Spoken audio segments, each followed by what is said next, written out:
Hello po, magandang tanghali para sa inyong lahat at ngayon po ay Friday at ang bilis ng panahon kasi starting tomorrow, weekend na agad. And speaking about our weekend, alam nyo po na meron tayong Lord's Supper. At itong Lord's Supper po na ito ay magiging napaka-special ngayong weekend. Bakit? We're going to talk about kasi kung ano yung nakasulat. Ginagawa lang naman natin yung Lord's Supper kasi nakasulat sa salita ng Diyos na gawin natin ito in remembrance of Him. And speaking about and talking about itong It is Written, di ba? Itong week na to, kahapon kasama ko yung wife ko, pinag-usapan natin yung tungkol sa love life, sa family, pinag-usapan natin yan na may mga promises rin when it comes about sa love life and family. And talking about kung hindi nyo pa po napanood yung part 1 hanggang part 4 natin, hindi ko linagyan ng part 1, 2, 3, and 4 kasi nga iba-iba siya ng topic. Pero makikita nyo naman po na pare-parehas ng title ng umpisa. Armas Laban. So kapag nakita nyo po, for example, meron kayong problem sa finances, check nyo po yung Monday kasi we're talking about yung finances. Kapag may problem kayo about health, issues, something like that. So, you can visit yung part 2 natin, yung Tuesday, kasi we were talking about yung tungkol sa health issues, health problems. Nung about spiritual life ninyo, your relationship with God, we were talking about yung temptation. So, you can visit, actually, lahat ng programs natin ay nasa YouTube channel natin. You can visit our YouTube channel. You can even subscribe to it and then check nyo lang po UCKG Hong Kong. And then, punta po kayo sa playlist. Nandiyon po yung midday boost natin. Lahat ngayong 2026. Okay? Speaking about itong word na it is written, this coming Sunday, lahat po kayo dapat magdala ng Bible. New Testament man yan. Maganda kung meron po kayong buo. Pero ano mang klase Bible, malaki, maliit, pero make sure po na meron kayong salita ng Diyos this coming weekend. Bakit? Kasi i-claim natin kung ano yung nakasulat sa salita ng Diyos. That's why yan yung topic natin sa buong week na ito.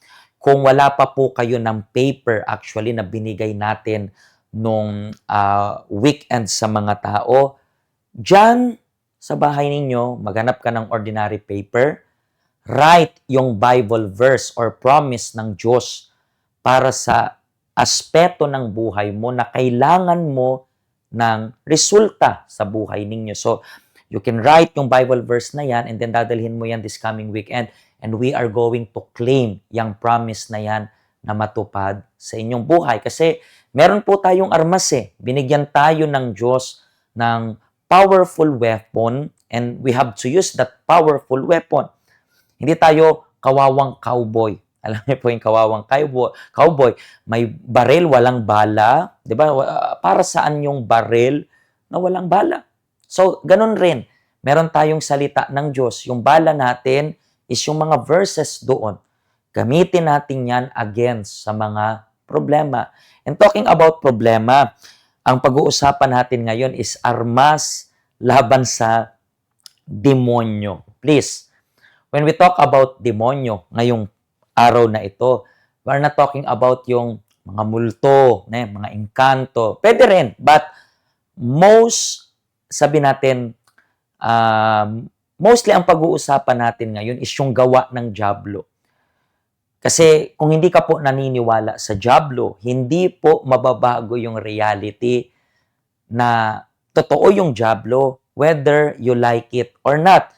Actually, whether you believe it or not, nag-i-exist po yung dyablo. So, kung nag-i-exist yung dyablo, we have to fight yung dyablo. Pero, inisip nyo, paanong dyablo, Pastor? Okay, let's speak about yung gawain ng masamang espiritu.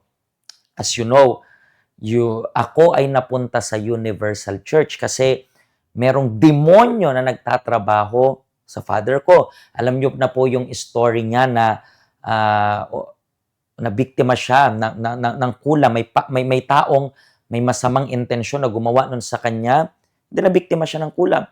And anong nangyari? Pumunta na kami sa iba't ibang albularyo, pumunta na kami sa iba't ibang church, pero wa effect. Bakit wa effect? Kasi ang makapagpapalaya sa atin is yung salita ng Diyos.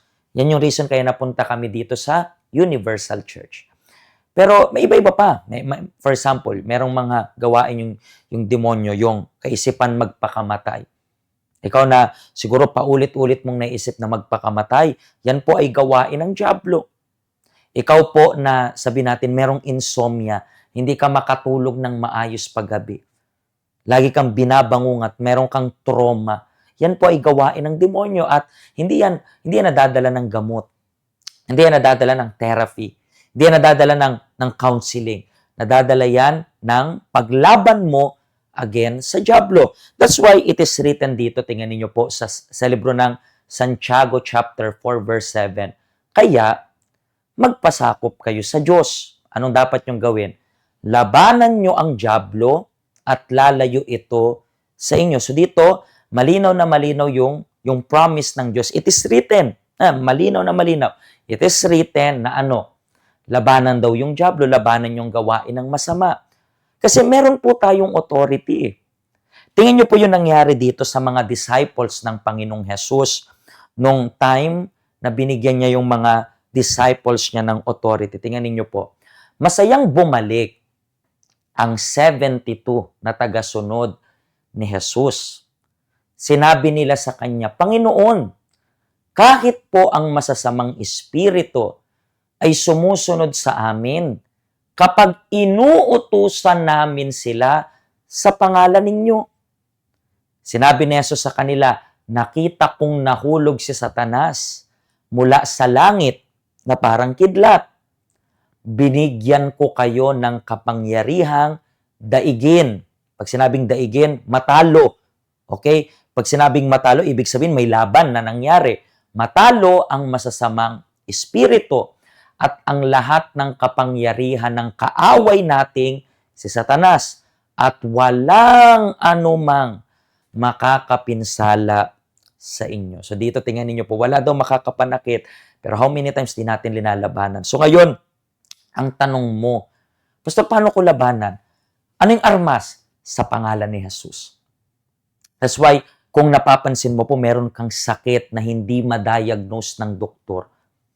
Meron kang depression na hindi ka makatulog ng maayos sa gabi. So, you keep on taking yung sleeping pills just for you to have some rest. Pero still, you are not resting. You are not even sleeping eh.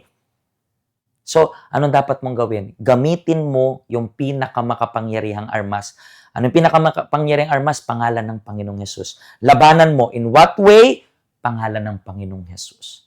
Actually, mas matututunan nyo pa to this coming weekend. So, bisitahin nyo po yung help center natin. Bukas, dali nyo po yung Bible ninyo. Saturday, 10 a.m., i-claim natin yung promises ng Diyos. Sunday, meron tayong 7 a.m. sa Tagalog, 10:30 sa Chinese, 9 and 11 sa English.